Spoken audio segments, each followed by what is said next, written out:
काय आंदोलन करण्यात दिल्ली येथील जंतर मंतरवर शैक्षणिक पद्धतीमध्ये सुधारणा व्हाव्यात, स्पर्धा परीक्षेमध्ये बदल व्हाव्यात, यासाठी शांततापूर्ण मार्गाने देशातील विद्यार्थी आंदोलन करीत होते।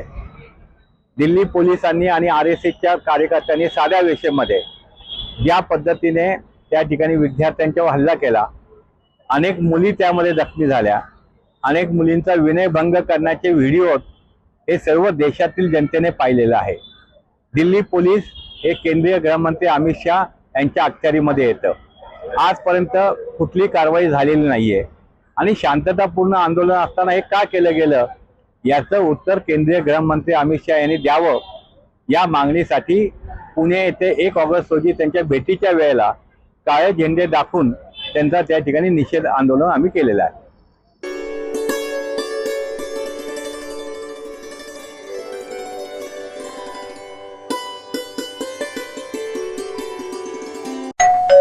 अहो उठा ना, ऑफिसला नाही का जायचं? अगं मला आज फ्रेशच वाटत नाही, काही करायची इच्छाच नाही। अहो मग तुम्ही आजपासूनच न्यू युनायटेड फार्मसीचे गुड मॉर्निंग चूर्ण घेणं सुरू करा। अपचन, मलावरोध, बद्धकोष्ठ, आम्लपित्त आणि पोटाच्या तक्रारींवर खात्रीशीर आयुर्वेदिक उपाय गुड मॉर्निंग चूर्ण। 35 वर्षांपासून सगळ्यांच्या पसंतीचे गुड मॉर्निंग चूर्ण औषधांच्या प्रत्येक दुकानात मिळते।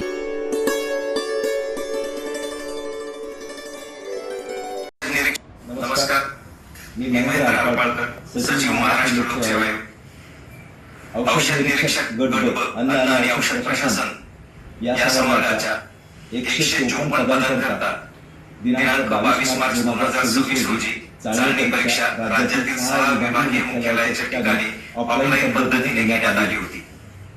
या परीक्षेचा निकाल दिनांक 12 जून 2026 रोजी जाहीर करण्यात आला।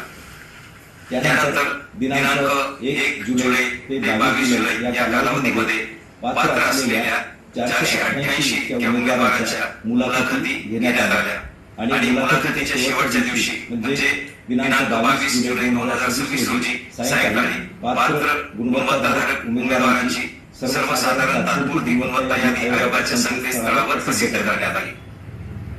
त्यानंतर दिनांक 21 जुलै रोजी एका गौरव पाटील नावाच्या ईमेल आयडीवरून दिनांक 22 मार्च 2026 रोजी जी परीक्षा झालेली होती त्या परीक्षेमधील प्रश्नपत्रिका फुटली असल्याबाबत व तिचा लाभ एका उमेदवाराला झाला असल्याबाबतची तक्रार आयोगाच्या कार्यालयाला प्राप्त झाली होती।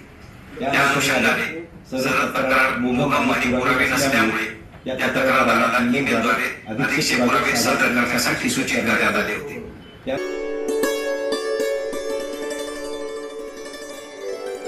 हे महाराष्ट्र सरकार अंगीकारून घेत आहे असा एक ओबीसी आंदोलक म्हणून माझा अनुभव आहे आणि मला माझ्या निदर्शनास आलंय, म्हणून या प्रश्नावर मला बोलायचं आहे। ओबीसीच्या प्रश्नावरती या पावसाळ्याच्या अधिवेशनामध्ये एकही आमदार बोलला नाही, एकही मंत्री बोलला नाही, एकही लक्षवेधी आले नाही। आजूबाजूच्या महाराष्ट्राची ओबीसीची आणि त्यांच्या प्रश्नावरती त्यांचं आरक्षण संपलंय, त्यांचं आरक्षण संपवलं गेलंय याच्यावरती ना ओबीसीचा नेता बोलायला तयार आहे, ना विरोधी पक्ष बोलायला तयार आहे, ना सत्ताधारी पक्ष बोलायला तयार आहे।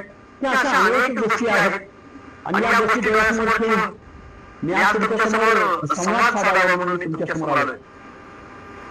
तुमचे प्रश्न आले तर आपण डायरेक्ट प्रश्नोत्तराला सुरुवात करू।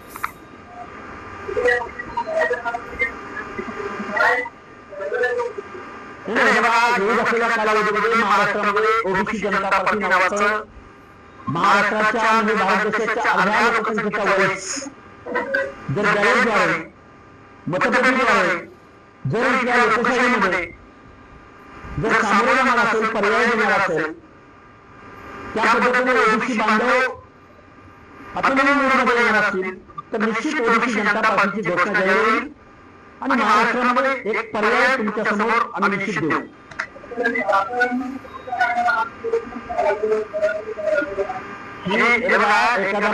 एखादा पक्ष निर्माण होण्यासाठी कुणाला तरी मुख्यमंत्री व्हायचंय, कुणाला तरी आमदार व्हायचंय, कुणाला तरी खासदार व्हायचंय म्हणून आम्ही पक्ष काढत नाही। ही इथल्या सोसायटीची, इथल्या व्यवस्थेची, इथल्या समाज व्यवस्थेची मागणी आहे। जर ओबीसीच्या प्रश्नावर महाराष्ट्राच्या विधिसभेमध्ये, विधानसभेमध्ये, कायद्याच्या सभागृहामध्ये एक शब्द बोलला नसेल तर आम्ही लोकशाहीमध्ये गप्प बसायचं. आता आम्हाला लोकशाही कळत नाही. जर ओबीसीच्या 450 जाती आहेत याची कल्पना आहे आम्हाला, पण आम्ही ओबीसी जनता पार्टीच्या माध्यमातून ओबीसीच्या प्रश्नावर आंदोलन करू, रस्त्यावरची लढाई करू, कायद्याच्या सभागृहामध्ये जाण्याच्या दृष्टिकोनातून काम करू. ही प्रोसेस आहे. मी आज लक्षात केली, कालपासून माझं 3 फोन बंद नाहीये. त्यामध्ये आमदार आहेत, त्यामध्ये खासदार आहेत, त्यामध्ये माजी मंत्री आहेत, माजी केंद्रीय मंत्री आहेत, अनेक लोकांनी, अनेक जबाबदार लोकांनी मला कॉल केलेले आहेत.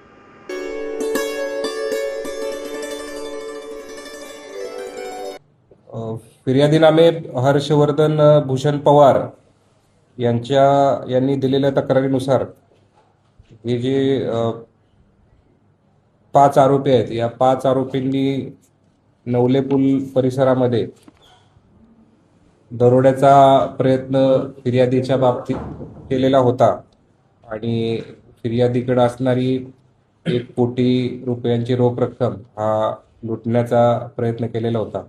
त्या अनुषंगाने हा गुन्हा दाखल झालेला आहे. पुढील तपास पोलीस उपनिरीक्षक घाडगे वगैरे पोलीस स्टेशनचे हे करीत आहेत. यामध्ये एकूण 9 आरोपी पुण्याच्या तपासादरम्यान निष्पन्न झालेले आहेत. त्यापैकी 4 आरोपी अटक आहेत आणि इतर 5 आरोपींबाबत तपास सध्या सुरू आहे. नेमका प्लॅन कसा होता, एक्झिक्यूट केलं त्यांनी आणि मास्टर माइंड कोण? याच्यामध्ये गणेश कदम, अमेय कारले, विक्रम चाकणकर, अभिजित गाडे आणि दाऊद नदाब या 5 आरोपींनी फिर्यादीला ब्रह्मा हॉटेल सिंहगड रोड इथं बोलवलेलं होतं आणि तिथून बँकेत भरणा करण्याच्या आमिषानं त्यांना हायवेला नेलं. विक्रम चाकणकर ही गाडी चालवत होता आणि तिथे इतर 2 आरोपींनी गाडी आडवी घालून याच्यामध्ये 2 पोलीस अंमलदार गुन्ह्याच्या तपासात निष्पन्न झालेले आहेत आणि 1 आरोपी जो 4 नंबरचा आरोपी अटक आहे हा स्वतः पत्रकार असल्याचे त्याने तपासादरम्यान सांगितले. शोधण्यासाठी काही पथके तयार केले? सध्या 4 आरोपी अटक आहेत. त्यातले जे आरोपी क्रमांक 4 आहेत त्यांची आज पोलीस कोठडी संपत आहेत. आणखी पोलीस कोठडी मागण्यासाठी माननीय न्यायालयामध्ये तपासी अधिकारी रवाना झालेले. इतर आरोपींबाबत तपास चालू आहे. तर हे जे आरोपी आहेत त्यांच्यावरती काही यादी गुन्हे दाखल आहेत? याच्यामध्ये विक्रम चाकणकर, गणेश कदम यांचं जुनं क्राईम रेकॉर्ड आहे. याच्यामध्ये चाकणकर यांच्यावर फसवणुकीचा आणि गणेश कदम यांच्यावर काही बॉडी ऑफेन्स दाखल आहे. सर, पोलीस चौकीत पैसे उधळलं अशी एक माहिती समोर आली. नेमकं काय झालं, तो काय प्रकार आहे? त्या बाबतीत सविस्तर अहवाल पुणे ग्रामीण माननीय पोलीस अधीक्षक पुणे ग्रामीण यांच्याकडून आम्ही मागवलेला आहे आणि सदरचा अहवाल प्राप्त होताच त्याबद्दल भाष्य करणं उचित राहील.